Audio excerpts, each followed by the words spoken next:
అక్కడ పడుతుందేమో చూపుతాం. Wall height కనుక్కోవడానికి లేజర్ లైట్ ఇక్కడ వేసాను చూడండి. హైట్ పైన పడుతుందారా? ఇక్కడ యాంగిల్ని అబ్జర్వ్ చేయాలి. యాంగిల్ అబ్జర్వ్ చేసి ఎంత ఉంది బేటా? ఇక్కడ ఎంత ఉంది? 40 వచ్చిందా? కొంచెం ఇప్పుడు చూడండి 45 ఉంది కదా. బాల్ చూడండి, బాల్ ఎక్కడ ఆగిందని. ఇక్కడ 5 degrees అన్నా 60 అన్నా దీన్ని సెట్ చేసుకోవాలి. కొంచెం వెనుకకు ముందుకు జరిపితే సెట్ అయిపోతుంది.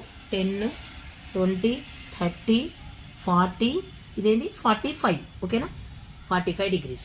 ఏం చేయాలి నెక్స్ట్? ఇది యాంగిల్ తెలిసిపోయి ఈ డిస్టెన్స్ మెజర్ చేయాలి. ఇక్కడ నుంచి మెజర్, ఇక్కడ మిడిల్ పాయింట్ పెట్టుకొని డిస్టెన్స్ 9 feet చూడండి. 9 feet అని చెప్పి ముందుకు జరగాలన్నమాట. యాంగిల్ కూడా ఫామ్ అవుతుంది కరెక్ట్ కదా. ఎంత వచ్చింది ఇప్పుడు? 10. ఓకే 10. ఇది వాల్ హైట్. ఓకేనా? Wall height. ఇక్కడ నేను కొంత డిస్టెన్స్లో ఇక్కడ కూర్చున్నా బేట. ఈ డిస్టెన్స్ ఎంత ఉంది? 10 feet. 10 feet distance. Wall height H తెలియదు.